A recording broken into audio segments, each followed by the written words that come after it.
ललितं कंठे च मुक्तावली गोपस्त्री परिवेष्टितो विजयते गोपालचूडामणिः वंशी विभूषितकरान्नवनीरदाभात् पीताम्बरादरुणबिम्बफलाधरोष्ठात् पूर्णेन्दुसुन्दरमुखादरविन्दनेत्रात् पूर्णेन्दुसुन्दरमुखादरविन्दनेत्रात् कृष्णात् परं किमपि तत्त्वमहं न जाने कृष्णात् परं किमपि तत्त्वमहं न जाने.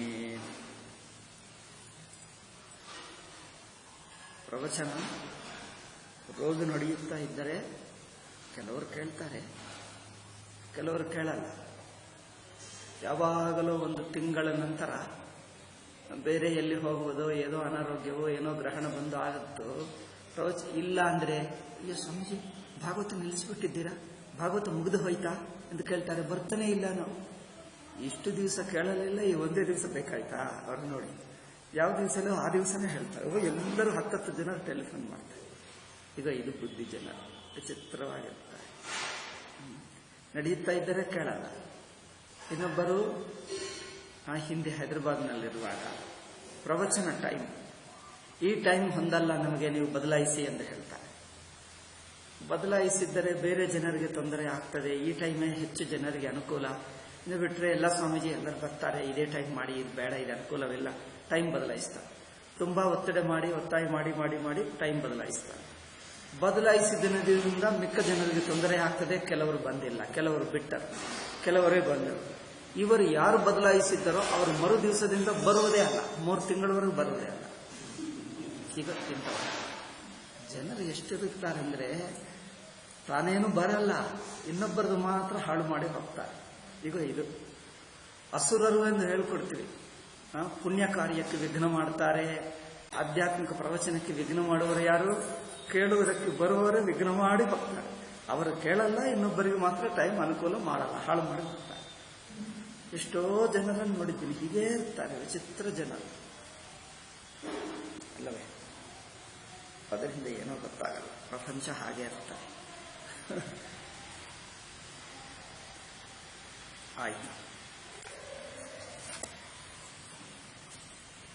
20ನೇದಲ್ಲವೇ? 20ನೇ. ಓಕೆ. ಕಯೋಸ್ತದದ್ಭುತಂ ಕರ್ಮ ಶ್ರೀಶುಕ ಉವಾಚ ತಾವಾಗ್ನೇರ್ಮೋಕ್ಷಮಾತ್ಮನಃ. ಪ್ರಲಂಬಾಸುರನ ವಧ ನಂತರ ಆ ಬೆಂಕಿಯನ್ನು ಶ್ರೀಕೃಷ್ಣ ಕುಡಿದ. ಆ ಘಟನೆಯನ್ನು ಎಲ್ಲರೂ ನೋಡಿ ಗೋಪಾಸ್ತ್ರೀಭ್ಯ ಸಮಾಚಕ್ಕು ಪ್ರಲಂಬವಧಮೇವಚ. ಗೋಪಾಲರು ಬೃಂದಾವನಕ್ಕೆ ಬಂದು ಮನೆಯಲ್ಲಿರುವಂಥ ಸ್ತ್ರೀಯರಿಗೆ, ಮಿಕ್ಕ ಜನರಿಗೆ, ವೃದ್ಧರಿಗೆ ಎಲ್ಲರಿಗೆ ಹೇಳಿದ್ದಾರೆ. ಏನೆಂದು? ಪ್ರಲಂಬಾಸುರ ವಧ ಮತ್ತೆ ಈ ಬೆಂಕಿಯನ್ನೆಲ್ಲ ಕುಡಿದು ಬಿಡುವುದು. ಗೋಪವೃದ್ಧಾಶ್ಚ ಗೋಪ್ಯಶ್ಚ ತದುಪಾಕರ್ಣ್ಯ ವಿಸ್ಮಿತಾ. ಅಲ್ಲಿರುವ ವೃದ್ಧರು, ಗೋಪ್ಯರು, ಗೋಪಿಕರು ಎಲ್ಲರೂ ಕೇಳಿ ಆಶ್ಚರ್ಯಪಟ್ಟುಕೊಂಡರು. ಆದರೂ ಆನಂದವೂ ಆಯಿತು. ಮೇನಿರೇ ದೇವಪ್ರಭುವವು ಕೃಷ್ಣರಾಮವು ರಜಂಗತವು. ಅವರು ಅನ್ಕೊಂಡರು, ಅಮ್ಮೋ, ಬಲರಾಮಕೃಷ್ಣರು ಸಾಮಾನ್ಯರಲ್ಲ, ನಮ್ಮದು ಯಾವ ಜನ್ಮ ಪುಣ್ಯವೋ ಗೊತ್ತಿಲ್ಲ, ಅಥವಾ ಭಗವಂತಂದೇ ವಿಶೇಷ ಅನುಗ್ರಹ, ನಮಗೋಸ್ಕರ ಸಾಕ್ಷಾತ್ ಭಗವಂತನೇ ಇಲ್ಲಿ ಅವತರಿಸಿ ಇಷ್ಟು ಅಮಾನುಷವಾದ ಲೀಲೆಗಳನ್ನು ಮಾಡ್ತಾ ಇದ್ದಾರೆ ಎಂದು ಇದೇ ನೆನಪಿಸಿಕೊಂಡು ಅವರು ಅದೇ ಸ್ಮರಣದಲ್ಲಿದ್ದಾರೆ. ದೇವಪ್ರಭರು ಕೃಷ್ಣರಾಮವು ರಜಂಗತವು. ಹಾಗೆ ಎಲ್ಲರೂ ಪ್ರಶಂಸೆ ಮಾಡುತ್ತಾ ಇರುವಾಗ ಬಲರಾಮಕೃಷ್ಣರು ಮನೆಗೆ ಹೋಗಿದ್ದಾರೆ. ಈಗ ಕೆಲವು ದಿವಸ ನಡೆಯಿತು. ಬಿಸಿಲು ಕಾಲ ಇತ್ತಲ್ಲ ಇಷ್ಟು ದಿವಸ, ಈಗ ಬಿಸಿಲು ಕಾಲ ಮುಗಿಯಕ್ಕೆ ಬಂದಿದೆ. ಈಗ ಮತ್ತೇನು? ಮಳೆಗಾಲ. ತತಃ ಪ್ರಾವರ್ತತ ಪ್ರಾವೃಟ್ ಕಾಲ. ಪ್ರಾವೃಟ್ ಕಾಲ ಅಂದರೆ ಮಳೆಗಾಲ, ವರ್ಷಾಕಾಲ. ತತಃ ಪ್ರಾವರ್ತತ ಪ್ರಾವೃಟ್ ಸರ್ವಸತ್ವ ಸಮುದ್ಭವಾ. 3ನೇ ಶ್ಲೋಕವ. ಸರ್ವ ಪ್ರಾಣಿಗಳಿಗೆ ಅಭ್ಯುನ್ನತಿ ಮಾಡುವುದ ಏನು ಹೇಳ್ತಾರೆ? ಪ್ರಾವೃಟ್ ವರ್ಣನಂ ತತಃ ಇತ್ಯಾದಿ 22 22 ಹೇಗಪ್ಪ? 3ರಿಂದ 25. ಓಕೆ, 24ವರೆಗೆ.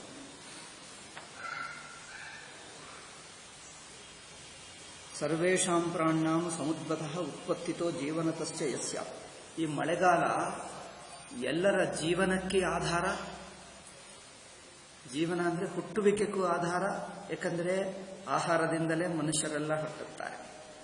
ಮಳೆ ಎಂಬುದು ಎಷ್ಟು ಮುಖ್ಯ. ಮಳೆಯಿಂದ ಸಸ್ಯ ಎಲ್ಲ ಬೆಳೆಯುತ್ತದೆ, ಆಹಾರ. ಅದರಿಂದಲೇ ಪ್ರಾಣಿಗಳು ಹುಟ್ಟುತ್ತಾರೆ, ಪ್ರಾಣಿಗಳು ಬದುಕುತ್ತಾರೆ. ಇದೆಲ್ಲಕ್ಕೆ ಕಾರಣ ಮಳೆ. ಅಂದರೆ ಏನು? ಮಳೆ ಎಂಬುದು ಸಾಮಾನ್ಯವಲ್ಲ, ಸಾಕ್ಷಾತ್ ಭಗವಂತನ ಅನುಗ್ರಹವೇ. ಭಗವಂತನೇ ಮಳೆ ರೂಪವಾಗಿ ಬಂದು ಜನರನ್ನು ಪೋಷಿಸ್ತಾ ಇದ್ದಾನೆ, ಬದುಕಿಸ್ತಾ ಇದ್ದಾನೆ. ಆದ್ದರಿಂದ ಪ್ರಾವೃಟ್ ಕಾಲ ಅಂದರೆ ಅದೊಂದು ಅವತಾರವೇ, ಭಗವಂತನ ಅವತರಣೆನೇ. ಮಳೆಗಾಲ ಭಗವಂತನ ಅವತಾರ. ಬಿಸಿಲು ಕಾಲದಲ್ಲಿ ಏನಾದರೂ ಹೊಸದು ಬೆಳೆಯುತ್ತದೆ, ಮನುಷ್ಯನಿಗೆ ಉಪಕಾರ. ನೇರಾಗಿ ಉಪಕಾರ ಕಂಡು ಬರಲ್ಲ ಮಳೆಗಾಲದಲ್ಲಿ, ಬಿಸಿಲು ಕಾಲದಲ್ಲಿ. ವರ್ಷಕಾಲದಲ್ಲಿ ಮಾತ್ರ ಅವಶ್ಯ. ಆ ನೀರೇ ಪ್ರಧಾನ, ನೀರೇ ಆಹಾರಕ್ಕೆ ಆಧಾರ. ಅದಕ್ಕೋಸ್ಕರ ನಮ್ಮ ಶಾಸ್ತ್ರದಲ್ಲಿ ಎಲ್ಲ ಕಡೆ ನೀರು ನೀರು ನೀರು, ತುಂಬ ನೀರಿನ ಪ್ರಶಂಸ. ಪರ್ಜನ್ಯಾದನ್ನ ಸಂಭವ, ಭಗವದ್ಗೀತೆ ಹೇಳ್ತದೆ. ಪರ್ಜನ್ಯಾದನ್ನ ಸಂಭವ, ಪರ್ಜನ್ಯ ವೃಷ್ಟಿ, ಅದೇ ಭಗವಂತ. ಆ ಭಗವಂತನ ಭೂಲೋಕಕ್ಕೆ ಪರ್ಜನ್ಯ ರೂಪವಾಗಿ ಬರ್ತಾನೆ. ಅದರಿಂದ ಪ್ರಾಣಿನಾಂ ಸಮುದ್ಭವ, ಪ್ರಾಣಿಗಳು ಹುಟ್ಟುವುದು ಮಳೆಗಾಲದಿಂದ, ಅಂದರೆ ಮಳೆಯಿಂದ, ನೀರಿನಿಂದ. ಜೀವನತಶ್ಚ ಯಸ್ಯಾಂ ಸಾ ಪ್ರಾವೃ ವಿದ್ಯೋತಮಾನ ಪರಿಧಯ ಪರಿವೇಶಾದಿಶೋಭಾ ಯಸ್ಯಾಂ ಸಾ. ಏನದು? ವಿದ್ಯೋತಮಾನ ಪರಿಧಯ ವಿಸ್ಫೂರ್ಜಿತ ನಭಸ್ಥಲಾ, ವಿಸ್ಫೂರ್ಜಿತಂ ಸಂಕ್ಷುಭಿತಂ ನಭಸ್ಥಲಂ ಯಸ್ಯಾಂ ಸಾ. ಆ ಮಳೆಗಾಲ ಬಂದರೆ ಪರಿವೇಶಾದಿಶೋಭಾ ಯಸ್ಯಾಂ ವಿಸ್ಫೂರ್ಜಿತಂ. ಆಕಾಶವು ಹೇಗಿರುತ್ತದೆ? ಹೇಗೆ ಹೊಳೆಯುತ್ತದೆ ನೋಡಿ. ಏಕೆ? ಅದು ಸ್ತನಯಿತ್ನು. ಸ್ತನಯಿತ್ಗೆ ಏನು ಹೇಳ್ತಾರಪ್ಪ? ಲೈಟ್ನಿಂಗ್ ಏನು ಹೇಳ್ತಾರೆ? ಆ ಮಿಂಚುಗಳು. ಆ ಮಿಂಚುಗಳಿಂದ ಮೇಘಗಳೆಲ್ಲ ಮುಚ್ಚಿರುತ್ತವೆ. ಇದೆಲ್ಲ ಅದು ಒಂದು ಶೋಭ. ಅದು ಒಂದು ಪ್ರಕೃತಿಯ ಒಂದು ಹೊಸ ಶೋಭ. ವಿದ್ಯೋತಮಾನ ಪರಿಧಿಂ ವಿಸ್ಫೂರ್ಜಿತ ನಭಸ್ಥಲಂ. ಆಕಾಶವೆಲ್ಲ ಒಂದು ಬಗೆಯಾಗಿ ವಿಚಿತ್ರವಾಗಿ ತೋರ್ತದೆ. ಸಂಕ್ಷುಭಿತಂ ಅಂದರೆ ಎಲ್ಲ ಕಪ್ಪು ಬಿಳಿ ಎಲ್ಲ ಬಂದು ಮುಚ್ಚಿ ಎಲ್ಲ ಕಪ್ಪು ಕಪ್ಪು ಮಾಡಿಬಿಡ್ತದೆ. ಮಧ್ಯ ಮಧ್ಯದಲ್ಲಿ ಮಿಂಚು ಬರುತ್ತದೆ. ಅದಕ್ಕೊಂದು ಶೋಭ, ಒಂದು ಸೌಂದರ್ಯ. ವಿದ್ಯೋತಮಾನ ಪರಿಧಯ ಪರಿವೇಶಾದಿ ಶೋಭಾ, ಆ ಶೋಭಾ ಕಂಡು ಬರುತ್ತದೆ. ಆ ಮಳೆಗಾಲದಲ್ಲಿ ಮೂರನೆಯದು ಆಯಿತು. ಇದು ನಾಲ್ಕನೆಯದು.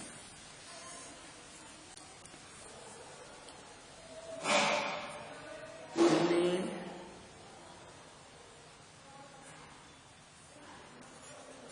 ಮಳೆಗಾಲದ ಪ್ರಕೃತಿಯನ್ನು ವರ್ಣನೆ ಮಾಡ್ತಾ ಇದ್ದಾರೆ.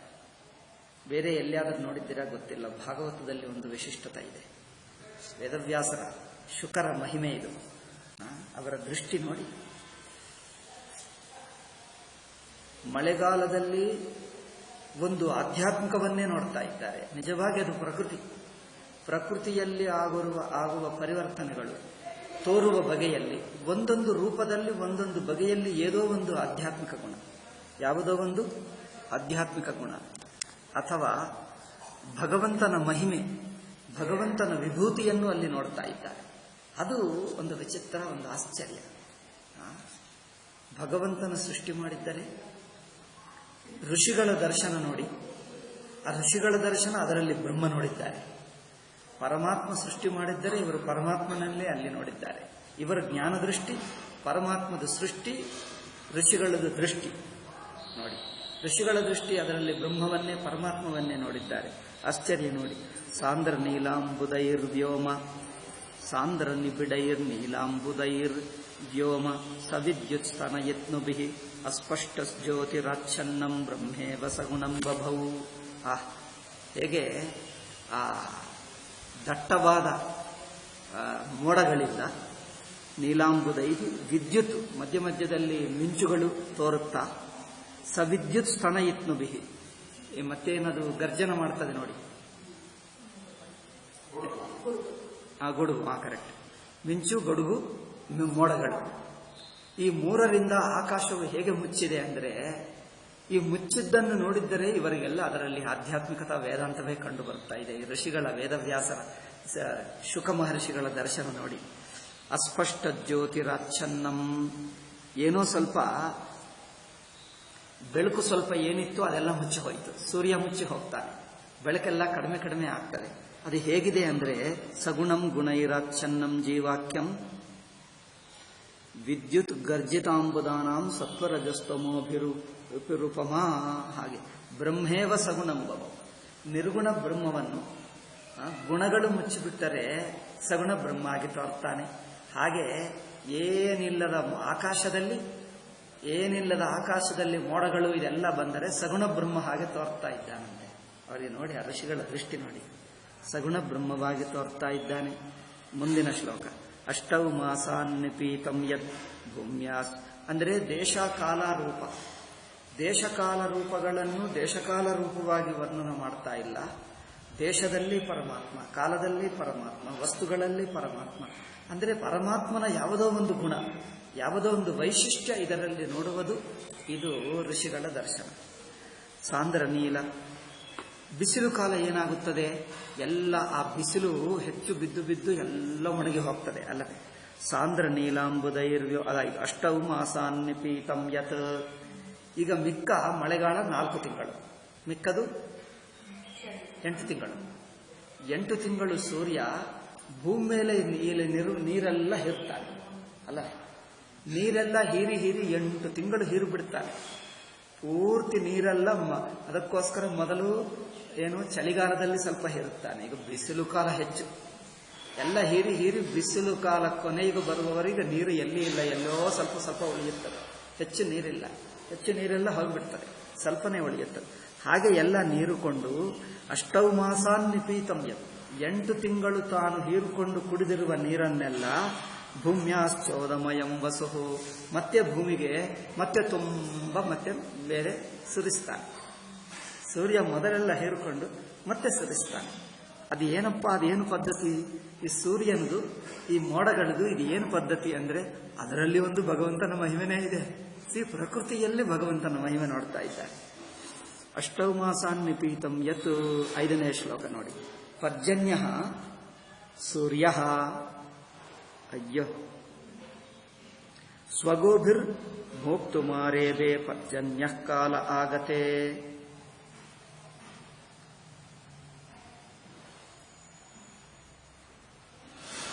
ಸ್ವಗೋಭಿರ್ ಭೋಕ್ತುಮಾರೇಬೆ, ಮೋಕ್ತುಂ, ಓಹೋ ಪ್ರಿಂಟೇ ವಿಚಿತ್ರ. ಭೂಮ್ಯಾಶ್ಚೋದಮಯಂ ವಸು, ಓಕೆ, 1 ನಿಮಿಷ. ಸ್ವಗೋಭಿರ್ ನಿಜ ರಶ್ಮಿಭಿಃ ಕಾಲೇ ಯಥೋಚಿತ ಸಮಯೇ ಅತ್ರ ರಾಜೋಪಮ ಕರಾದಾನತಃ ಸಮಯೇ ಪುನರ್ದಾನತಶ್ಚ ಸೂಚಿತಾ. ಭೂಮ್ಯಾಶ್ಚ ಉದಮಯಂ ವಸು.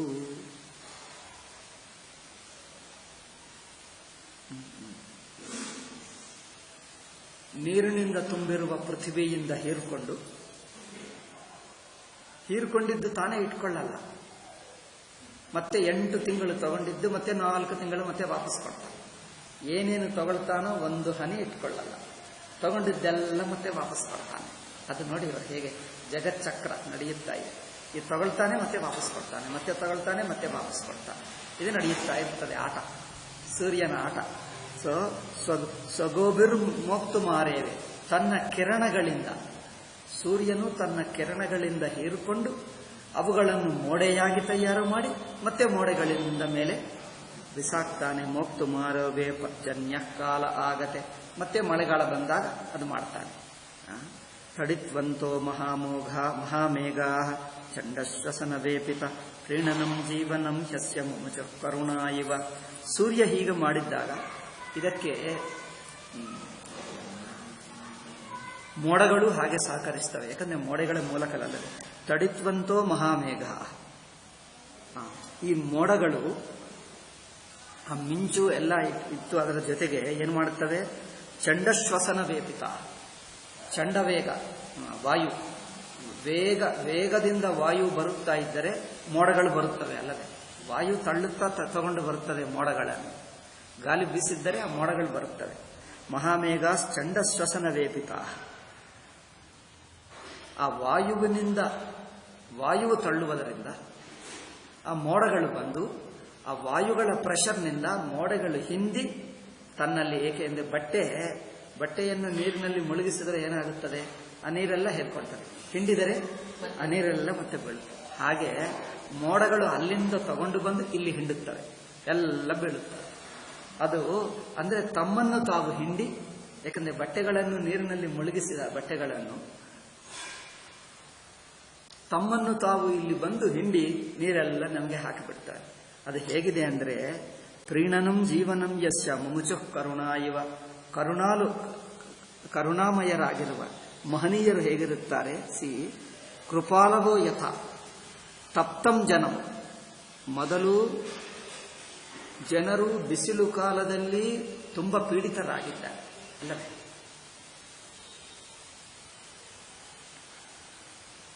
ಏಳನೇದ ಅಲ್ಲ, ಆರನೇದ. ಯಥಾ ತಪ್ತಂ ಜನಂ, ಈ ಬಿಸಿಲು ಕಾಲದಿಂದ ಒಣಗಿ ಹೋಗಿ ತುಂಬ ಕಷ್ಟವನ್ನು ಅನುಭವಿಸಿರುವ ಮನುಷ್ಯರಿಗೋಸ್ಕರ ಅವರ ಮೇಲೆ ಕರುಣೆಯಿಂದ, ಅಯ್ಯೋ ಬಿಸಿಲು ಕಾಲ ಎಲ್ಲ ಅನುಭವಿಸಿದ್ದಾರೆ, ಇಷ್ಟೆಲ್ಲ ಒಣಗಿ ಹೋಗಿದ್ದಾರೆ, ಮೈ ಶರೀರ ಮನಸ್ಸು ಎಲ್ಲ ಹೀಗೆ ಬಿಸಿಯಾಗಿ ಬಿಡ್ತದೆ ನೋಡಿ. ತಪನಂ ಅಂದ್ರೆ ಏನು ಹೇಳಬೇಕು? ಡ್ರೈಯಿಂಗ್ ಅಪ್, ಶುಷ್ಕ ಮಾಡ್ತದೆ, ಎಲ್ಲರನ್ನು ಒಣಗಿಸಿ ಬಿಡ್ತದೆ. ಅಂತ ಜನರನ್ನು ನೋಡಿ ಅಯ್ಯೋ ಪಾಪ ಹೀಗೆ ಆಗಿದ್ದಾರೆ ಎಂದು ದಯದಿಂದ ಮೋಡಗಳು ಬಂದು ಕೃಪಾಲುಗಳಾದ ಮಹನೀಯರು ಏನು ಮಾಡ್ತಾರೆ? ಕಷ್ಟದಲ್ಲಿರುವ ಜೀವರನ್ನು ನೋಡಿ ಕೃಪಾಲವೋ ಯಥಾತಪ್ತಂ ಜನಂ ನಿರೀಕ್ಷ, ಅಯ್ಯೋ ಇವರು ಪಾಪ ಕಷ್ಟದಲ್ಲಿದ್ದಾರೆ, ನರಳಿ ಹೋಗುತ್ತಾ ಇದ್ದಾರೆ ಎಂದೇ ನೋಡು ದಯದಿಂದ ಅನುಕಂಪಮಾನ, ದಯದಿಂದ ತದಾಪ್ಯಾಯನಾಯ, ಇವರನ್ನು ಸಂತೋಷಗೊಳಿಸಲಕ್ಕೆ ಸ್ವಜೀವನಮಪಿ ತ್ಯಜಂತಿ. ಇದು ನೋಡಿದ ಆಧ್ಯಾತ್ಮಿಕ ಉಪಮಾ ಕೊಡ್ತಾ ಇದ್ದಾರೆ. ಮಹನೀಯರು ಕಷ್ಟವನ್ನು ಪಡುತ್ತಿರುವ ಜೀವರನ್ನು ನೋಡಿ ತನ್ನ ಪ್ರಾಣವನ್ನಾದರೂ ಕೊಟ್ಟು ಬಿಡ್ತಾರೆ. ಏಕೆ? ಅವರು ಸುಖವಾಗಿರಲಿ ಎಂದು. ಸ್ವಜೀವನಮಪಿ ತ್ಯಜಂತಿ ತದ್ವತ್ ಮಹಂತೋ ಮೇಘ. ಹಾಗೆಯೇ ಈ ಮಹಾಮೇಘಗಳಲ್ಲಿ ನೀರಿತ್ತು. ನೀರಂದ್ರೆ ಅವರಿಗೆ ಪ್ರಾಣ ಅಲ್ಲವೇ? ನಮ್ಮಲ್ಲಿ ಪ್ರಾಣ ಅಂದ್ರೆ ಉಸಿರು. ಅವರು ಮಹನೀಯರು ಹೇಗೆ ದಯದಿಂದ ಇನ್ನೊಬ್ಬರ ಸುಖಕ್ಕೋಸ್ಕರ ಕಷ್ಟಪಡುತ್ತಾ ತನ್ನ ಪ್ರಾಣವನ್ನೇ ಕೊಟ್ಟು ಬಿಡ್ತಾರೆ, ಅಂದ್ರೆ ತನ್ನ ಉಸಿರನ್ನೇ ಬಿಟ್ಟು ಬಿಡ್ತಾರೆ. ಹಾಗೆ ಇದಕ್ಕೆ ತನ್ನ ರಕ್ತ ಮಾಂಸಾದಿಗಳು ತನ್ನ ಶರೀರಕ್ಕೆ ಪ್ರಾಣ. ಹಾಗೆ ಮೋಡಗಳಿಗೆ ನೀರು ತಗೊಂಡು ಬರುತ್ತವೆ, ಅದೇ ಅವರಿಗೆ ಪ್ರಾಣ. ಇಲ್ಲಿ ಬಂದು ಆ ನೀರೆಲ್ಲ ಬಿಟ್ಟುಕೊಂಡು ತಾನು ಶುಷ್ಕವಾಗಿ ಬಿಡ್ತವೆ ಅಲ್ಲವೇ? ಮೋಡಗಳು ನೀರನ್ನೆಲ್ಲ ಕಲ್ಕೊಂಡು ಏನಾಗಿ ಬಿಡ್ತವೆ? ಶುಷ್ಕ ಆಗಿಬಿಟ್ಟು ಪ್ರಾಣವನ್ನೇ ಕಲ್ಕೊಂಡು ಹೋಗ್ತವೆ. ಹಾಗೆ ತ್ಯಜಂತಿ ತದ್ವನ್ ಮಹಂತೋ ಮೇಘಾ ತಡಿನ್ನೇತ್ರೈರ್ ವಿಶ್ವಂ ತಪ್ತಂ ನಿರೀಕ್ಷ. ತನ್ನ ಹೇಗೆ ನೋಡುತ್ತವೆ? ಮಹನೀಯರು ಜನರು ಕಷ್ಟವನ್ನು ಪಡುತ್ತಿದ್ದರೂ ನೋಡ್ತಾರೆ. ಹಾಗೆ ಮೋಡಗಳು ಮನುಷ್ಯರನ್ನು ಹೇಗೆ ನೋಡುತ್ತವೆ ಅಂದ್ರೆ, ಆ ಮಿಂಚು ಏಕೆ ಬರುತ್ತಾ ಇದೋ ಗೊತ್ತಾ? ಮನುಷ್ಯರು ಹೇಗಿದ್ದಾರೆ ಅಂತ ನೋಡಲಕ್ಕೆ ಅದು ಕಣ್ಣಂತೆ, ಕಣ್ಣಿನ ದೃಷ್ಟಿ. ಅದಕ್ಕೆ ಕಣ್ಣಿನ ದೃಷ್ಟಿ. ಆ ಕಣ್ಣಿನ ದೃಷ್ಟಿಯಿಂದ ಆಗಾಗ ಬಂದು ಹೀಗೆ ಟಾರ್ಚ್ ಲೈಟ್ನಿಂದ ಹಾಕಿ ನೋಡ್ತಾರೆ ಜನರು ಹೇಗಿದ್ದಾರೆ. ಅಯ್ಯೋ ಪಾಪ ಯಾರಿಗೆ ನೀರಿಲ್ಲ, ತಮ್ಮ ಬಾವಿಗಳ ನೀರು ಒಣಗಿ ಹೋಯಿತು, ನದಿ ನೀರು ಒಣಗಿ ಹೋಯಿತು, ಸಸ್ಯ ಬೆಳೆಯುವುದಕ್ಕೆ ನೀರೆಲ್ಲ ಇಲ್ಲ ಅಂದು ನೋಡಿಕೊಂಡು ಅದೇನಾಗ್ತದೆ ಅಂತ, ಆಯ್ತಪ್ಪ ಇವರು ಬದುಕದಿದ್ದರೆ మరి ಇವರ ಪ್ರಾಣ ಹೋಗುತ್ತದೆ, ನಾನೇಕೆ ಇರುವುದು ಎಂದು ತನ್ನ ನೀರನ್ನೇ ಎಲ್ಲ ಕೊಟ್ಟುಬಿಟ್ಟು ತಾನೇ ಪ್ರಾಣವನ್ನು ಕಳ್ಕೊಳ್ತಾನೆ. ಅದು ನೋಡಿ ಹಾಗೆ ಹೇಳ್ತಾನೆ. ಜೀವನಂ ಪ್ರಾಣ ಪ್ರೀಣನಂ, ಇನ್ನೊಬ್ಬರನ್ನು ಸಂತೋಷಗೊಳಿಸಲಕ್ಕೆ ತನ್ನ ಪ್ರಾಣವನ್ನೇ ಕಳ್ಕೊಳ್ತಾ ಇದ್ದಾರೆ. ಜೀವನಂ, ತನ್ನ ಜೀವನವೇ. ಯಾವುದು? ತನ್ನ ನೀರು. ನೀರೇ ತನ್ನ ಜೀವನ. ನೀರು ಬಿಟ್ಟರೆ ಮೋಡದಲ್ಲಿ ಏನಿರುತ್ತದೆ? ಆ ನೀರೇ ತನ್ನ ಜೀವನ. ತನ್ನ ಜೀವನವನ್ನೇ ಕೊಟ್ಟು ಬಿಡ್ತಾ ಇದ್ದಾರೆ. ಯಸ್ಯ ಮುಮುಚ ಕರುಣಾ ಇವ. ಕರುಣಾಳುಗಳಾದ ಮಹನೀಯರು ಹೇಗಿರುತ್ತಾರೋ ಹಾಗೆ. ಅಂದ್ರೆ ಪ್ರಕೃತಿಯನ್ನು ಆಧ್ಯಾತ್ಮಿಕ ಗುಣಗಳು, ಮಹನೀಯರು, ತಪಸ್ವಿಗಳು, ಭಗವಂತ, ಸಿದ್ಧಪುರುಷರು ಅವರ ಜೊತೆಗೆ ಹೋಲಿಸ್ತಾ ಇದೆ. ಅಥವಾ ಕೆಲವೊಮ್ಮೆ ಸಜ್ಜನರು, ಕೆಲವೊಮ್ಮೆ ದುರ್ಜನರು, ಇಬ್ಬರ ಜೊತೆಗೆ ಹೋಲಿಸ್ತಾ ಇದ್ದಾನೆ. ಅಂದರೆ ಋಷಿಗಳ ದೃಷ್ಟಿ ನೋಡಿ. ವೇದವ್ಯಾಸರು, ಶುಕರು, ಇನ್ನು ಯಾರು ಇಲ್ಲಿ ಈ ಪಾಠಗಳು ಹೇಳಿದ್ದವರು ಯಾರು? ಹಿಂದೆ ಹೇಳಿದ್ದೀವಿ, ತುಂಬ ದಿವಸ ಆಯ್ತು ಬಿಟ್ಟಿದ್ದೀವಿ. ವೇದವ್ಯಾಸ ಒಬ್ಬರು, ನಾರದ ಹೇಳಿದ, ವೇದವ್ಯಾಸ ಕೇಳಿದ. ಮತ್ತೆ ವೇದವ್ಯಾಸ ಬರೆದು ಶುಕನಿಗೆ ಹೇಳಿದ. ನಾರದ ಭಾಗವತವನ್ನು ವೇದವ್ಯಾಸನಿಗೆ ಹೇಳಿದ. ವೇದವ್ಯಾಸ ಶುಕ ಮಹರ್ಷಿಗೆ ಹೇಳಿದ. ಶುಕ ಪರೀಕ್ಷಿತ್ಗೆ ಹೇಳಿದ. ಮತ್ತೆ ಮೈತ್ರೇಯ ವಿದುರನಿಗೆ ಹೇಳಿದ. ಸೂತ ಶೌನಕಾದಿಸಿನಲ್ಲಿ. ಈಗ ಇಷ್ಟು ವಕ್ತಾಶ್ರೋತ ಎಷ್ಟಿದ್ದಾರೆ? ಇಷ್ಟು ಜನರಿದ್ದಾರೆ. ಮೈತ್ರೇಯ ಕೊನೆಯ ಸಮಯದಲ್ಲಿ ಅವನು ಯದುವಂಶ, ಕೊನೆಯ ಸಮಯದಲ್ಲಿ ಶ್ರೀಕೃಷ್ಣನ ಹತ್ತಿರ ಇದ್ದ ಉದ್ಧವ ಇದ್ದ. ಉದ್ಧವನ ಜೊತೆಗೆ ಮೈತ್ರೇಯ. ಉದ್ಧವ ಮೈತ್ರೇಯ ಋಷಿ, ಉದ್ಧವ ತನ್ನ ಯದುವಂಶದ ಭಕ್ತ. ಇವರಿಬ್ಬರು ಕೊನೆಯ ಸಮಯದಲ್ಲಿ ಯದುವಂಶವು ಮುಳುಗಿ ಹೋಗಿ ನಾಶವಾಗುವ ಸಮಯದಲ್ಲಿ ಇದ್ದಾರೆ. ಆ ಸಮಯದಲ್ಲಿ ಕೊನೆಯ ಸಮಯದಲ್ಲಿ ಶ್ರೀಕೃಷ್ಣ ಉದ್ಧವನಿಗೆ ಉಪದೇಶ ಮಾಡ್ತಾನೆ. ಆ ಉಪದೇಶ ಏಕಾದಶ ಸ್ಕಂದದಲ್ಲಿ ಬರುತ್ತದೆ. ಸುಮಾರು 20, 25, 30 ಅಧ್ಯಾಯಗಳಲ್ಲಿ. ಅದಕ್ಕೆ ಉದ್ಧವ ಗೀತಾ ಎಂದು ಹೇಳ್ತಾರೆ. ಉದ್ಧವ ಗೀತಾ. ಭಗವದ್ಗೀತಾ ಹೇಗಿದೆಯೋ ಉದ್ಧವ ಗೀತನೂ ತುಂಬ ಚೆನ್ನಾಗಿರುತ್ತದೆ. ನನಗೆ ಅನಿಸುತ್ತದೆ ಭಗವದ್ಗೀತಾ ನಂತರ ಉದ್ಧವ ಗೀತನೇ ಉತ್ತಮವಾದ ಗೀತಾ ಅಂದರೆ ಉದ್ಧವ ಗೀತಾ. ಏಕಾದಶ ಸ್ಕಂದದಲ್ಲಿ ತುಂಬ ಚೆನ್ನಾಗಿದೆ. ಅನೇಕ ವಿಷಯಗಳು ಚರ್ಚೆ ಮಾಡ್ತಾರೆ. ಆದ್ದರಿಂದ ಆ ಇಡೀ ಏಕಾದಶ ಸ್ಕಂದ ತುಂಬ ಚೆನ್ನಾಗಿರುತ್ತದೆ. ಭಾಗವತಕ್ಕೆ ರತ್ನರೂಪವಾದ ಸಾರಭೂತದ್ದು ಅಂದರೆ ಏಕಾದಶ ಸ್ಕಂದ. ಏಕಾದಶ ಸ್ಕಂದದಲ್ಲಿ ಎಲ್ಲ ಉಪದೇಶನೇ ಇದೆ. ಎಲ್ಲ ಉಪದೇಶ. ಕಥೆಗಳು ಕಡಿಮೆ, ಎಲ್ಲೋ ಒಂಚೂರು ಸ್ವಲ್ಪ ಬರುತ್ತದೆ. ಭಾಗವತದಲ್ಲಿ ಕಥೆ ಇಲ್ಲದೇ ಇರಲ್ಲ, ಎಲ್ಲೋ ಒಂದು ಸಣ್ಣ ಕಥೆ ಬಂದೇ ಬರುತ್ತದೆ. ಆದರೆ ದೊಡ್ಡ ಕಥೆಗಳು ಬರಲ್ಲ. ಹೆಚ್ಚು ಉಪದೇಶ, ಅದ್ಭುತವಾದ ಅಮೃತೋಪದೇಶಗಳು ಏಕಾದಶ ಸ್ಕಂದ. ಹಾಗೆ ಇಷ್ಟು ಜನರಿಗೂ ಉಪದೇಶ. ಶ್ರೀಕೃಷ್ಣ ಉದ್ಧವನಿಗೂ ಉಪದೇಶ. ಅದು ನೋಡಿ, ಮತ್ತೆ ಎಷ್ಟು ಜನರಿಗೂ ಉಪದೇಶ, ಎಲ್ಲ ಉಪದೇಶ. ಭಾಗವತದಲ್ಲಿ ಎಷ್ಟು ಜನರಾಗಿದ್ದರು? ನಾರದರು, ವ್ಯಾಸನಿಗೆ. ವ್ಯಾಸ ನೇರಾಗಿ ಉಪದೇಶ ಮಾಡಲಿಲ್ಲ, ಭಾಗವತನನ್ನು ಬರೆದು ಬೋಧಿಸಿದ. ಬರೆದು ಅವರಿಂದ ಓದಿಸುವುದಂದ್ರೆ ತನ್ನ ಎದುರಾಗೆ ಓದಪ್ಪ ಎಂದು ಓದುತ್ತಾ ಹೇಳ್ತಾನೆ ಅಷ್ಟೇ. ಆ ಓದಿಸುವುದು ಬರೋ ಕಾಲದಲ್ಲಿ ಪುಸ್ತಕ ಇಲ್ಲ, ಬಾಯಿನಿಂದಲೇ ಹೇಳುವುದು. ತಾನು ಬರೆದಿರುವುದು ಶುಕನಿಗೆ ಹೇಳುವುದು. ಅದು ಹೇಳಿದಂತೆ ಒಪ್ಪಬಹುದು.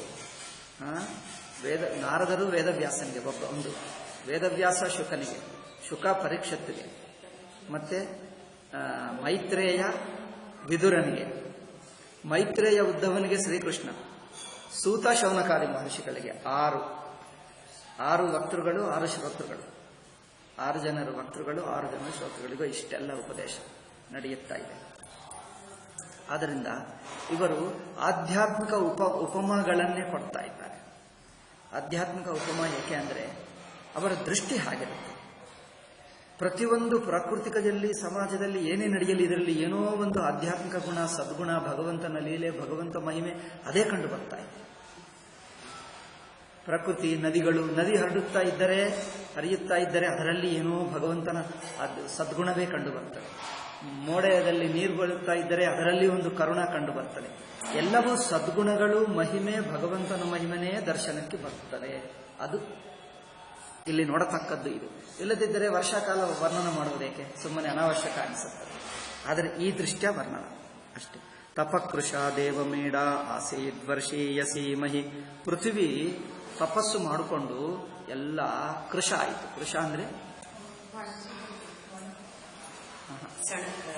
ಸಣ್ಣದಾಗ್ತದೆ. ಕರೆಕ್ಟ್. ಯಾಕಂದ್ರೆ ಮಳೆ, ಬಿಸಿಲು ಕಾಲದಲ್ಲಿ ನರಳಿ ಸಣ್ಣದಾಗಿಬಿಟ್ಟಿತು. ತಪಕೃಷ ದೇವಮೇಡ ಆಸೀದ್ವರ್ಷೀಯಸಿ ಮಹಿ ಯಥೈವ ಕಾಮ್ಯ ತಪಸಸ್ತನು ಸಂಪ್ರಾಪ್ಯ ತತ್ಫಲಂ. ಒಳ್ಳೆಯ ಉದಾಹರಣೆ. ದೇವಮೇಢ 7ನೇ ಮಂತ್ರ ಶ್ಲೋಕ. ಗ್ರೀಷ್ಮೇಣ ತಪಸ ಕೃಷಾಹ. ದೇವಮೇಢ ಅಂದರೆ ಪರ್ಜನ್ಯ ಸಿಕ್ತ ಅಂಥದ್ದು. ಮತ್ತೆ ಮಳೆ ಬಂದಾಗ ಉತ್ಸಾಹದಿಂದ ಏನು ಹರಿತ ಅಂದರೆ ಏನು ಹೇಳ್ತಾರೆ? ಹಸಿರು ಬೆಳೆದು ಮತ್ತೆ ಎಲ್ಲ ಸುಂದರವಾಗಿ ಕಂಡು ಬರ್ತದೆ. ಮತ್ತೆ ಅದಕ್ಕೆ ಪ್ರಾಣ ಬಂದಂತೆ ಆಗುತ್ತದೆ. ಅದು ಹೇಗಿದೆ ಅಂದರೆ ಕಾಮ್ಯ ತಪಸ್ಸಃ. ಕೆಲವರು ತಪಸ್ಸು ಮಾಡ್ತಾರೆ, ನಿಷ್ಕಾಮವಾಗಿ ಭಗವತ್ ಪ್ರಾಪ್ತಿಗೋಸ್ಕರ ತಪಸ್ಸು ಮಾಡುವುದಾದರೆ ಒಳ್ಳೆಯದೇ. ಆದರೆ ಕೆಲವರು ಸಕಾಮ ತಪಸ್ವಿಗಳು, ನನಗೆ ಹಣ ಬೇಕು, ಸಂಪದ ಬೇಕು. ಸಕಾಮ ತಪಸ್ವಿಗಳು ಅತಿಯಾಗಿ ಕಷ್ಟಪಟ್ಟುಕೊಂಡು ಎಲ್ಲ ತನ್ನ ಶಕ್ತಿಯೆಲ್ಲ ಕಲ್ಕೊಂಡು ಬಿಟ್ಟು ಹೇಗೆ ಆಗುತ್ತಾರೆ ನೋಡಿ, ಸಣ್ಣಗಾಗಿಬಿಡ್ತಾರೆ. ಹಾಗೆ ಸಣ್ಣಗಾಗಿದವರಿಗೆ ಯಥೈವ ಕಾಮ್ಯ ತಪಸ್ಸಸ್ತನು ಸಂಪ್ರಾಪ್ಯ ತತ್ಫಲಂ. ಹಿರಣ್ಯಕಶಿಪು ಮಾಡಿದ ನೋಡಿ, ಹುತ್ತ ಬೆಳೆದು ಬಿಟ್ಟ. ಹಾಗೆ ತುಂಬಾ ಕೃಷರಾಗ್ತಾರೆ, ಸಣ್ಣಗಾಗಿಬಿಟ್ಟ. ಮತ್ತೆ ಬ್ರಹ್ಮದೇವ ಬಂದು ನಿಮಗೆ ವರ ಕೊಡ್ತೀನಿ ಎಂದಾಗ ಮತ್ತೆ ಎಲ್ಲ ಶಕ್ತಿ ಬಂದು ಬಿಡ್ತಾರೆ. ಹಾಗೆ ಇವರಿಗೂ ಹಾಗೆ ಬಿಸಿಲು ಕಾಲದಲ್ಲಿ ಎಲ್ಲ ತೆಳ್ಳಗೆ ಆಗಿರುವ ಪೃಥ್ವಿ ಮಳೆ ಬಂದಾಗ ಮತ್ತೆ ಹಸಿರು ಎಲ್ಲ ಬೆಳೆದು ಮತ್ತೆ ಪ್ರಾಣ ಬಂದಂತೆ ಆಯ್ತಂತೆ. ಅಂದರೆ ಇಲ್ಲಿ ಒಂದು ಉದಾಹರಣೆ ಚೆನ್ನಾಗಿ ಹೇಳ್ತಾರೆ. ಏನಿದು?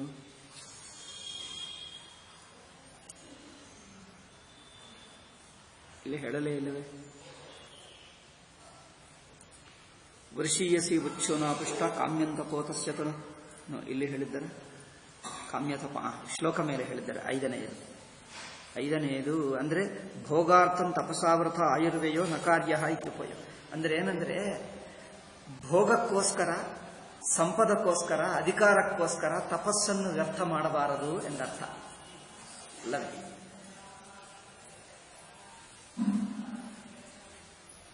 ಹಿರಣ್ಯಕಶಿಪಾದಿಗಳು ತಪಸ್ಸು ಮಾಡಿದ್ದಾರೆ. ಆದರೆ ತಪಸ್ಸು ಮಾಡಿದ್ದೆಲ್ಲ ಏಕೆ ಅಂದರೆ ಮತ್ತೆ ಲೌಕಿಕ ಭೋಗಗಳು, ಸಂಪದ, ಅಧಿಕಾರ ಪಡ್ಕೊಂಡು ಮತ್ತೆ ಜನರನ್ನು ಪೀಡಿಸುವುದಕ್ಕೆ. ಅಂದರೆ ಒಂದು ಕೆಟ್ಟದಕ್ಕೋಸ್ಕರ ತಪಸ್ಸು ಮಾಡಿ ಹೀಗೆ ಮಾಡ್ತಾ ಇದ್ದಾರೆ. ಹಾಗೆ ಮಾಡಬಾರದು ಎಂದಲ್ಲಿ ತಾತ್ಪರ್ಯ, ಅರ್ಥ ಅದರಲ್ಲಿ. ಆ ಸ್ವಾರ್ಥಕ್ಕೋಸ್ಕರ ತಪ ಮಾಡಬಾರದು. ತಪವನ್ನು ನಿಷ್ಕಾಮವಾಗಿ ಮಾಡುವುದು ಒಳ್ಳೆಯದು. ನಿಶಾಮುಖೇಶು ಖದ್ಯೋತಾಸ್ತಮಸಾ ಭಾಂತಿ ನಗ್ರಹ ಯಥಾ ಪಾಪೇನ ಪಾಖಂಡ ನಹಿ ವೇದಾ ಕಲೌ ಯುಗೇ. ನಿಶಾಮುಖೆ ಸಂಧ್ಯೆ ಆಗಿ ಸೂರ್ಯಾಸ್ತವಾಗುವಕ್ಕೆ ಬಂದರೆ ಏನಾಗುತ್ತದೆ? ಖದ್ಯೋತ ತಮಸ, ಪೂರ್ತಿ ಕತ್ತಲೆ ಆಗಲ್ಲ, ಸ್ವಲ್ಪ ಕತ್ತಲೆ. ಆ ಸ್ವಲ್ಪ ಕತ್ತಲೆಯಲ್ಲಿ ಇನ್ನು ನಕ್ಷತ್ರಗಳು ಸರಿಯಾಗಿ ಕಂಡು ಬರಲ್ಲ. ಏಕೆ? ನಕ್ಷತ್ರಗಳಿಗೆ ಹೆಚ್ಚಿನ ಕತ್ತಲೆ ಬೇಕು. ಆ ಸ್ವಲ್ಪ ಕತ್ತಲೆಗೆ ಏನಾಗುತ್ತವೆ? ಖದ್ಯೋತಾಹ ಭಾಂತಿ ನಗ್ರಹ. ಖದ್ಯೋತ ಅಂದ್ರೆ ಈ ಹುಳ ಇರುತ್ತದೆ ನೋಡಿ, ಬೆಳಕು ಹುಳ, ಮಿಂಚು ಹುಳ. ಮಿಂಚು ಹುಳ, ಓಕೆ. ಆ ಮಿಂಚು ಹುಳ ಆ ಸ್ವಲ್ಪ ಕತ್ತಲಕ್ಕೆ ಬೆಳಗೋದು ಕಂಡು ಬರ್ತದೆ. ಯಥಾ ಪಾಪೇನ ಪಾಖಂಡ, ಇದನ್ನು ಉಪಮ ಕೊಡ್ತಾ ಇದ್ದಾರೆ. ಪಾಪೇನ ಪಾಖಂಡ ನಹಿ ವೇದ ಕಲೌ ಯುಗೆ. ಪಾಖಂಡ ಜನರು, ಪಾಪಾತ್ಮರು ಹೆಚ್ಚಾಗಿ ಬಿಟ್ಟರೆ, ಪಾಖಂಡರೆಂದರೆ ನಾಸ್ತಿಕರು. ನಾಸ್ತಿಕರಿಗೂ ಈ ಕಾಲವೇ ಕಂಡು ಬರ್ತಾ ಇದೆ. ನಾಸ್ತಿಕರು ಹೆಚ್ಚಾಗುವುದರಿಂದ ಅವರ ಪಾಪದಿಂದ ಏನಾಗುತ್ತದೆ? ಕಲಿಯುಗದಲ್ಲಿ ವೇದಗಳು ಕಂಡು ಬರಲ್ಲ, ಮುಚ್ಚಿ ಹೋಗುತ್ತವೆ. ಸಣ್ಣ ವಿಷಯಕ್ಕೆ ಸಣ್ಣ ಸಣ್ಣ ಏನು ಆ ಪಾಪಗಳೇ ಬೆಳಗುತ್ತಾರೆ ಹೊರತು ನಿಜವಾದ ವೇದ ಮುಚ್ಚಿ ಹೋಗುತ್ತದೆ. ವೇದಜ್ಞಾನ, ವೇದ ತಪಸ್ವಿಗಳು ಕಂಡು ಬರುವುದು ಕಡಿಮೆ ಆಗುತ್ತದೆ. ಈ ಪಾಪಾತ್ಮರೇ ಎಲ್ಲ ಕಡೆ ಟಿವಿಯಲ್ಲಿ ಎಲ್ಲ ಕಡೆ ಇವರೇ ಕಂಡು ಬರ್ತಾರೆ ಅಲ್ಲವೇ? ನಾವು ಟಿವಿ ನೋಡಿದ್ದರೆ ಏನು, ನಮ್ಮ ವೇದಶಾಸ್ತ್ರ ಜ್ಞಾನಕ್ಕಿಂತ ಟಿವಿ ಜ್ಞಾನವೇ ಜನರಿಗೆ ಹೆಚ್ಚಾಗಿಬಿಟ್ಟಿದೆ. ಟಿವಿಯಲ್ಲಿ ಹೇಳುವರಲ್ಲಿ 90% ದುಷ್ಟರು ಪಾಪಾತ್ಮರೇ. ಎಲ್ಲ ಸುಳ್ಳು ಸುಳ್ಳು ಹೇಳುವುದು, ಮೋಸ ಮಾಡುವುದು, ಭಾರತ ದೇಶಕ್ಕೆ ಉಲ್ಟಾ ಮಾತಾಡುವುದು ಪಾಪಾತ್ಮರೇ ಇದ್ದಾರೆ. ನಾನು ಹೆಸರು ಹೇಳಲ್ಲ, ನನಗೂ ಗೊತ್ತು. ತುಂಬ ಜನರು, ಭಯಂಕರ ಜನರು ಭಾರತ ದೇಶ. ಅವರನ್ನೇ ಕೇಳ್ತಾರೆ. ಅವರೇನೋ ಪರಮ ಪಾಪಾತ್ಮರು, ಸಾಮಾನ್ಯ ಮನುಷ್ಯರಲ್ಲ, ರಾಕ್ಷಸರು. ಸಾಮಾನ್ಯ ಮನುಷ್ಯರಲ್ಲ, ರಾಕ್ಷಸರೇ ಇದ್ದಾರೆ. ಎಲ್ಲ ಭಾರತ ದೇಶಕ್ಕೆ ವಿರುದ್ಧ ಮಾತಾಡ್ತಾರೆ. ಪಾಕಿಸ್ತಾನ ನಮ್ಮ ಮೇಲೆ ಯುದ್ಧ ಮಾಡಿದರೆ ಪಾಕಿಸ್ತಾನಕ್ಕೆ ಅನುಕೂಲ ಮಾತಾಡ್ತಾರೆ. ಚೈನಾ ಏನೋ ಮಾಡಿಬಿಟ್ರೆ ಚೈನಾಕ್ಕೆ ಅನುಕೂಲ, ನಾವೇ ಕೆಟ್ಟವರು ಅಂತ ಹೇಳ್ಬಿಡ್ತಾರೆ. ಇಲ್ಲೇ ಇದ್ದವರು ಉಲ್ಟಾ ಮಾತಾಡ್ತಾರೆ. ಎಲ್ಲರೂ ಹೀಗೆ, ಟಿವಿಗಳೆಲ್ಲ ಹೀಗೆ ಮಾತಾಡ್ತಾರೆ. ಭಯಂಕರರಾಗಿಬಿಡ್ತಾರೆ. ಅಂದರೆ ಏನು? ದ್ರೋಹಿಗಳು, ದುಷ್ಟರು. ಈಗ ಇವರುಗಳನ್ನೇ ಸುದ್ದಿ ಕೇಳ್ತಾರೆ. ಮತ್ತೆ ಮತ್ತೆ ಎಲ್ಲರೂ ಟಿವಿ ನೋಡ್ತಾರೆ. ಏಕೆ? ಈ ಪಾಪಾತ್ಮರನ್ನು ನೋಡುವುದಕ್ಕೆ. ಅದಕ್ಕೆ ಟಿವಿ ನೋಡಿ ನೋಡಿ ನೋಡಿ ನಮ್ಮ ಜನರು ಪಾಪಾತ್ಮರಾದರು. ಏಕೆ? ಆ ಪಾಪಾತ್ಮರ ಮುಖ ನೋಡಿದರೆ ಇವರು ಪಾಪವೇ ಹೆಚ್ಚಾಗ್ತಾ ಇದೆ. ನಮ್ಮದು ಆ ಟಿವಿ ನೋಡಿ ನೋಡಿ ನೋಡಿ ನಮ್ಮ ಜನರ ಪಾಪ ಹೆಚ್ಚಾಗ್ತಾ ಇದೆ. ಏಕೆ? ಆಧ್ಯಾತ್ಮಿಕಗಳನ್ನು ಬಿಟ್ಟರು. ಈಗ ಅದೇ ಹೇಳ್ತಾ ಇದ್ದಾರೆ, ಪಾಪೇನ ಪಾಖಂಡ. ಈ ಪಾಖಂಡರು ಹೆಚ್ಚಾಗಿ, ಈ ಪಾಪ ನೋಡಿಕೊಂಡ್ರೆ ಸಾಕು ಪಾಖಂಡರೇ ಕಂಡು ಬರ್ತಾರೆ ಟಿವಿಗಳಲ್ಲಿ ಎಲ್ಲ ಕಡೆ.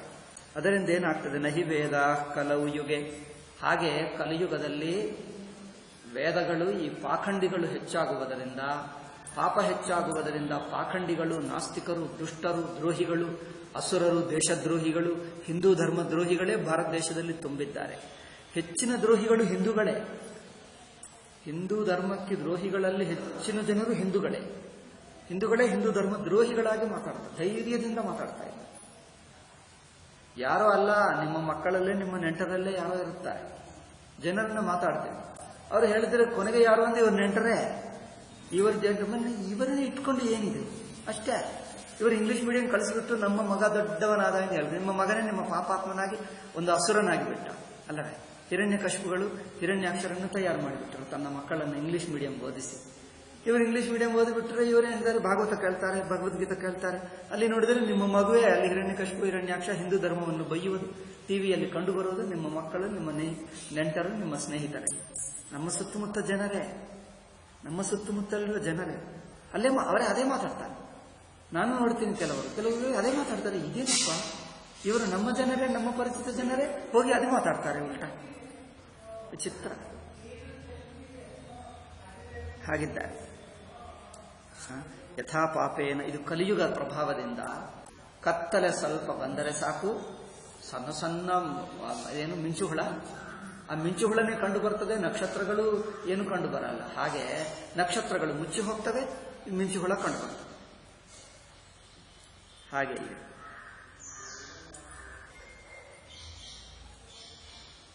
ಕದ್ಯೋತಸ್ತಮಸಾ ಭಾಂತಿ ನಗ್ರಹ ಯಥಾ ಪಾಪೇನ ಪಾಖಂಡ ನಹಿ ವೇದಾಃ ಕಲವ್ಯುವೆ ಶ್ರುತ್ವಾ ಪರ್ಜನ್ಯನಿನದಂ ಮಂಡೂಕಾವ್ಯಸೃಜದ್ಗಿರಃ.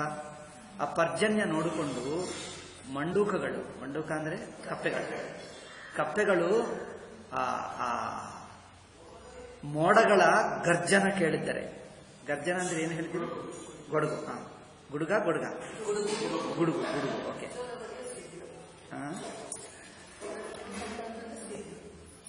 ಸಿಡ್ಲು, ಗುಡುಗು ಸಿಡ್ಲು ಎರಡು ಹೇಳ್ಬೋದಾ? ಗುಡುಗು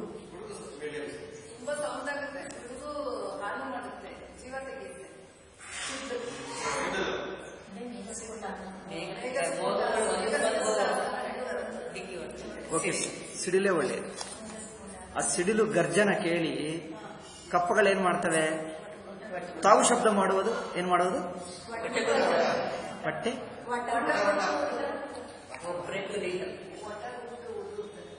ಬಟ್ಟೆ ಗುಟ್ಟು. ಎಲ್ಲರೂ ಒಟ್ಟಿಗೆ ಮಾತಾಡ್ತಾರೆ. ಓಕೆ, ಬೇಡ, ನೀವೇ ಹೇಳ್ಕೊಂಡು ಸಾಕು. ನೀವು ಕೇಳಿದ್ದೀರಲ್ಲ ಒಬ್ಬರಿಗೊಬ್ಬರು ಸಾಕು. ಇವರು ಕೇಳಿದ್ದಾರ? ಏನೋ ಹೇಳ್ತಾರೆ. ಓಕೆ, ಮೂವರು ಒಂದು ಎಟ್ಟುಗಳು ನನಗೇನು ಅರ್ಥವೇ ಆಗಲ್ಲ. ಆಯ್ತು.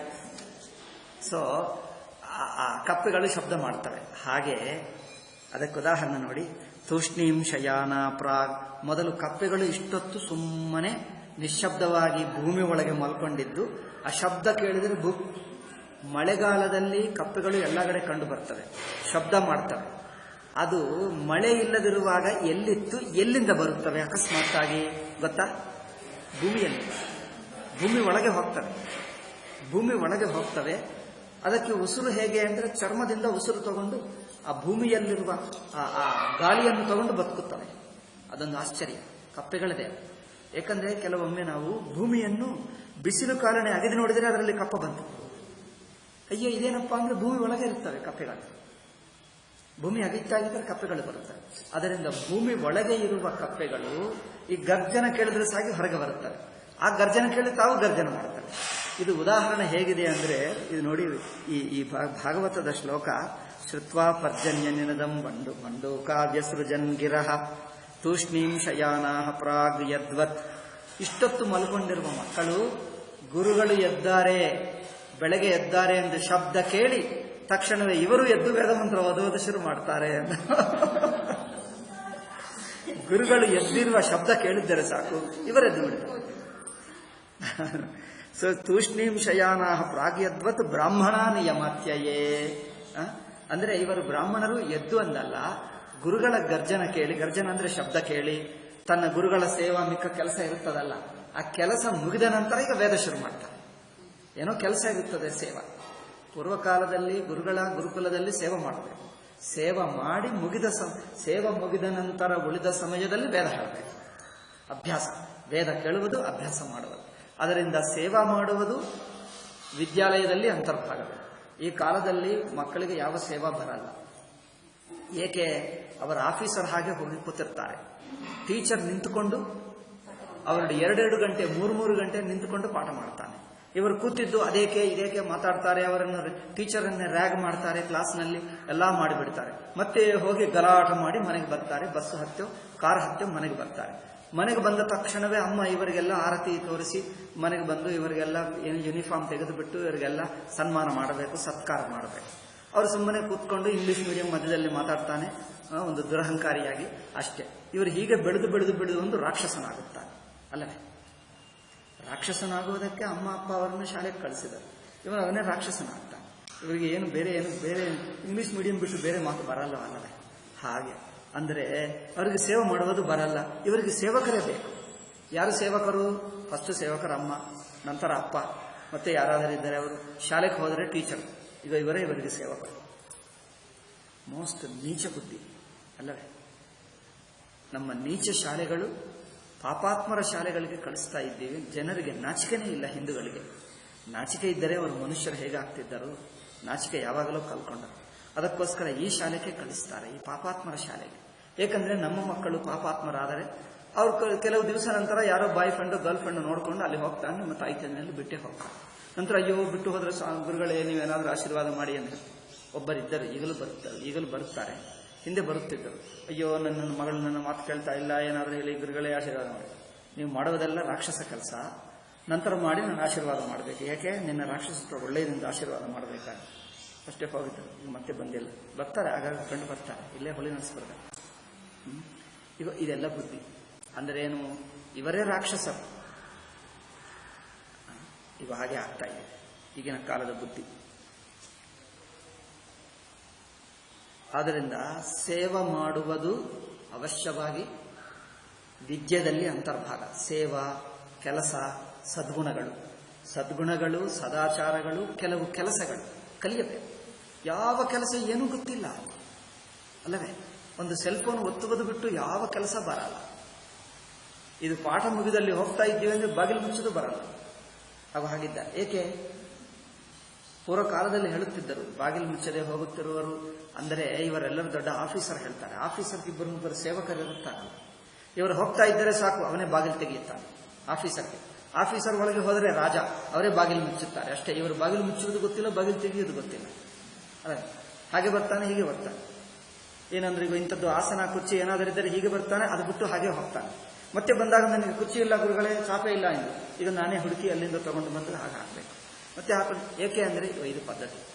ಈ ಕಾಲದ ಗುರುಕುಲದಲ್ಲಿಯೂ ಬಂದರೆ ಹೀಗೆ ಇರ್ತಾರೆ ಬ್ರಹ್ಮಚಾರಿಗಳು. ನಂತರ ಈಗ ಸ್ವಲ್ಪ ಸ್ವಲ್ಪ ಕಲ್ತ್ಕೊಂಡ. ತುಂಬ ಬೈದು ಅವರಿಗೆ ತುಂಬ ಬೈಯುವುದೇ ಅಲ್ಲ, ಹೊಡೆದರು. ಹೊಡೆದು ಹೇಳಿದ ನಂತರ ಈಗ ಸ್ವಲ್ಪ ಬುದ್ಧಿ ಬಂತು, ಈಗ ಕಲಿಯೋದು. ಈಗ ಆ ಶಾಲೆಯಲ್ಲಿ ಒಬ್ಬೊಬ್ಬರು ಸಾಮಾನ್ಯ ರಾಕ್ಷಸರಲ್ಲ, ಒಬ್ಬೊಬ್ಬರು 5-10 ಕಂಸ 100 ಕಂಸ ಜನರು. ನೀವು ಮನೆಗೆ ಬಂದಾಗ ಒಂದು ವಸ್ತು ಇಡ್ತಾರೆ, ಅದೆಲ್ಲ ನೀವು ತಾಯಿ ತಂದೆನೇ ಕೊಡಬೇಕು ಅವರಿಗೆ. ನನಗೆ ಅದಿಲ್ಲ ತಂದು ಕೊಡ, ನನಗೆ ಪೆನ್ ಇಲ್ಲ, ಪುಸ್ತಕವಿಲ್ಲ ತಂದು ಕೊಡಬೇಕು. ಅವರೆಲ್ಲ ಬಿಸಾಕ್ತಾನೆ, ನೀವೇ ತಂದು ಕೊಡಬೇಕು. ಏಕೆ? ಅವರು ದೊಡ್ಡ ರಾಜನಾಗ್ತಾ ಇದ್ದಾನೆ, ಅವರನ್ನು ಕಂಸನ್ ಮಾಡ್ತಾ ಇದ್ದೀರಿ, ನೀವೇನೋ ದೇವಕಿ ವಸುದೇವರಾಗಿದ್ದೀರಿ. ಅಪ್ಪ ಚೆನ್ನಾಗಿದೆ ಅಲ್ಲವೇ? ತಾಯಿ ತಂದೆಗಳು ದೇವಕಿ ವಸುದೇವರಾಗಿ, ದೇವಕಿ ವಸುದೇವರೇನೋ ಭಗವಂತನಿಗೆ ತಪಸ್ಸು ಮಾಡಿ ಪ್ರಾರ್ಥನೆ ಮಾಡಿ ಶ್ರೀಕೃಷ್ಣನೇ ಅವತರಿಸಬೇಕು ಎಂದು ಕೇಳಿಕೊಂಡರು. ಈಗ ಆಧುನಿಕ ದೇವಕಿ ದೇವರು ಕಂಸನೇ ನಮ್ಮಲ್ಲಿ ಹುಟ್ಟಬೇಕು ಎಂದು ಬೇಡಿಕೊಂಡು ಹುಟ್ಟಿದ ನಂತರ ಅವರನ್ನು ಶಾಲೆಗೆ ಕಳಿಸಿ ಷಂಡಾಮರ್ಕರು ಗುರುಗಳು ಗೊತ್ತಾ? ಎಲ್ಲಿದ್ದಾರೆ? ಯಾವ ಗುರುಕುಲದಲ್ಲಿ? ಹಿರಣ್ಯಕಶಿಪುವಿನ ಗುರುಕುಲದಲ್ಲಿ ಷಂಡಾಮರ್ಕರ. ನೀವೇನೋ ಷಂಡಾಮರ್ಕರ ಶಾಲೆಗೂ ಕಳಿಸ್ತಾ ಇದ್ದೀರಿ. ಷಂಡಾಮರ್ಕರ ಶಾಲೆಗೆ ಕಳಿಸಿ ಇವರನ್ನು ಅತ್ಯಂತ ಅಸುರರು ಮಾಡ್ತಾ ಇದ್ದಾರೆ. ಅವ್ರು ಯಾರ ಮಾತು ಕೇಳಲ್ಲ, ಯಾವುದು ಕೆಲಸ ಬರಲ್ಲ, ಯಾರಿಗೂ ಸೇವಾ ಬರಲ್ಲ. ಎಲ್ಲಿ ಹೋದರೂ ಇನ್ನೊಬ್ಬರೇ ನಮಗೆ ಮಾಡಬೇಕು.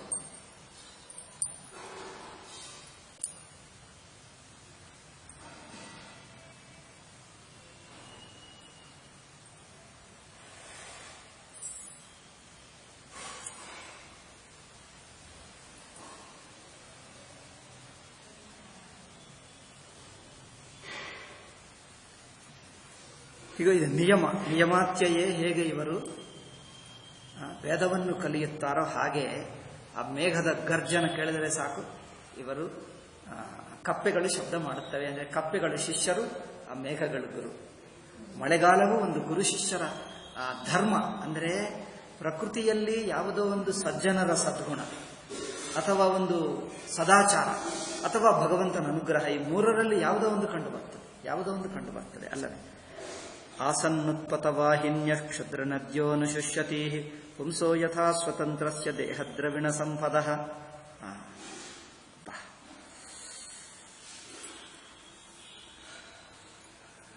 ಟೈಮ್ ಆಯ್ತಾ? ಓಕೆ, ಇಲ್ಲಿ ಸ್ಟಾಪ್ ಮಾಡೋಣ. ಈ ಒಂದೇ ಶ್ಲೋಕ ಹೇಳಿಬಿಟ್ಟು ಸ್ಟಾಪ್ ಮಾಡ್ತೀನಿ.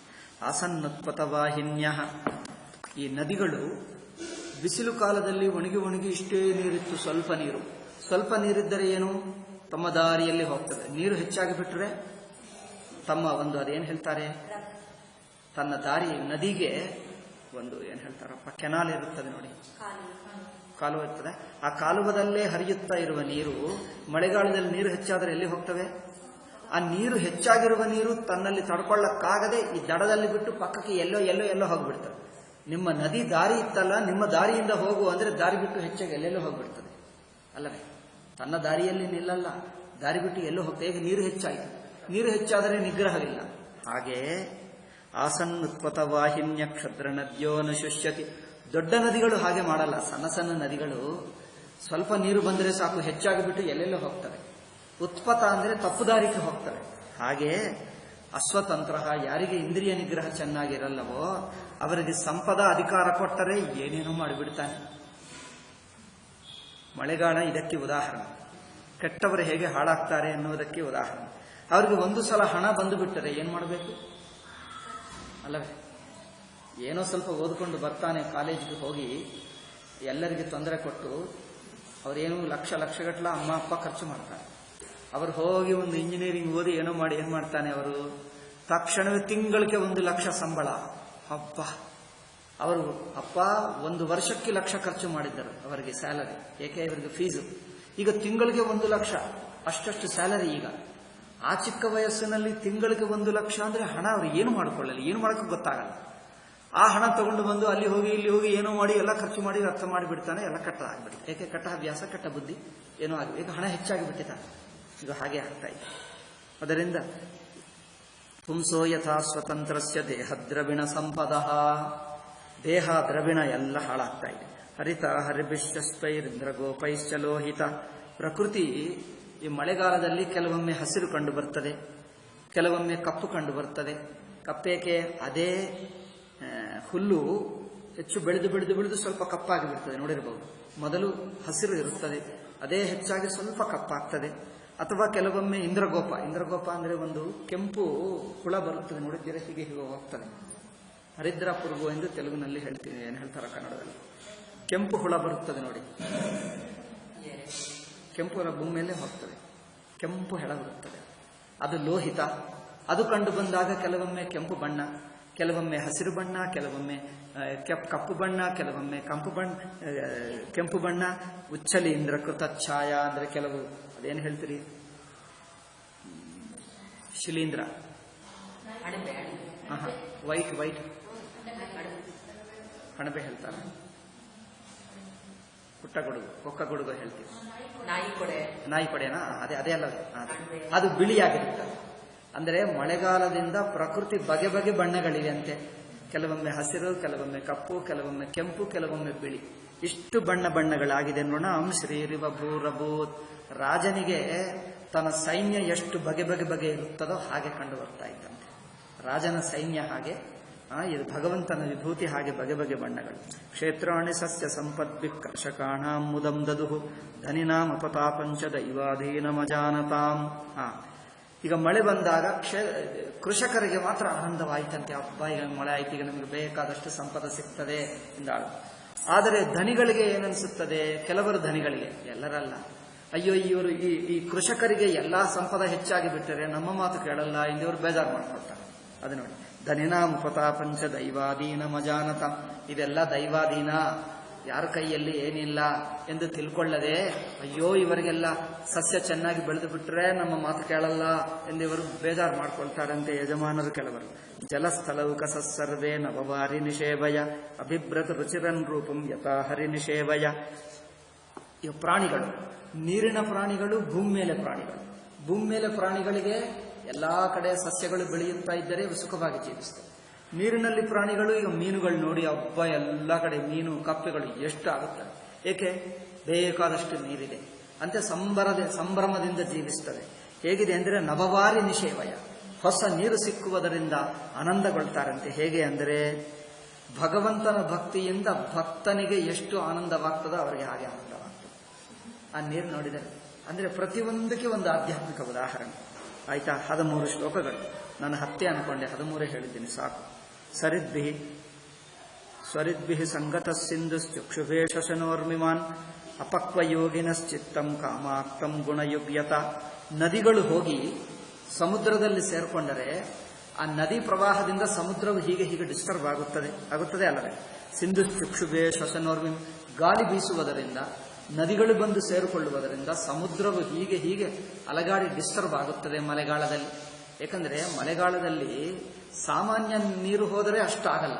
ಮಳೆಗಾಲದಲ್ಲಿ ಎಲ್ಲಾ ನದಿಗಳು ತುಂಬಿ ತುಂಬಿ ತುಂಬಿ ನೀರು ಬಂದರೆ ಸಮುದ್ರವು ತುಂಬಿರುತ್ತದೆ ಅಲ್ಲ, ಸಮುದ್ರ ನೀರು ಹೆಚ್ಚಾಗಿ ಬಿಡ್ತದೆ. ಏಕೆ? ಅಲ್ಲಿ ನದಿಗಳು ಸೇರುವಾಗ ಜಾಗ, ಮತ್ತೆ ಒಳಗೆ ಹೋದಾಗ ಸಮುದ್ರಕ್ಕೆ ಎಲ್ಲ ತುಂಬಿ ಬಿಡ್ತದೆ, ಎಲ್ಲ ನುಂಗಿ ಬಿಡ್ತದೆ ಎಷ್ಟೇ ನೀರು ಬರಲಿ. ಆದರೆ ಆ ನದಿ ಸೇರುವ ಜಾಗದಲ್ಲಿ ಮಾತ್ರ ಹೆಚ್ಚು ಹೆಚ್ಚಾಗಿ ಬಿಡ್ತದೆ ಸಮುದ್ರಕ್ಕೆ. ನದಿ ಪ್ರವಾಹದ ಗಾಳಿ ಬೀಸುವುದರಿಂದಲೂ ಅದು ಹೇಗಿರುತ್ತದೆ ಅಂದರೆ, ಅಪಕ್ವ ಕಷಾಯ ಯೋಗಿ, ಯಾವ ಸಾಧಕನಿಗೆ, ಆಧ್ಯಾತ್ಮಿಕ ಸಾಧಕನಿಗೆ ಮನಸ್ಸಿನ್ನೂ ಶುದ್ಧವಾಗಲಿಲ್ಲ, ಪರಿಪಕ್ವವಾಗಲಿಲ್ಲ, ವಿಷಯಗಳು ಕಂಡು ಬಂದರೆ ಸಾಕು ಮನಸ್ಸು ವಿಲುಲಿತ ಚಂಚಲವಾಗಿ ಬಿಡುತ್ತದೆ. ಯಾರಿಗೆ ಚೆನ್ನಾಗಿ ಮನಸ್ಸು ಶುದ್ಧವಾಗಿದ್ದರೆ ವಿಷಯಗಳ ದರ್ಶನದಿಂದಲೂ ಮನಸ್ಸು ವಿಕ್ಷಿಪ್ತವಾಗಲ್ಲ.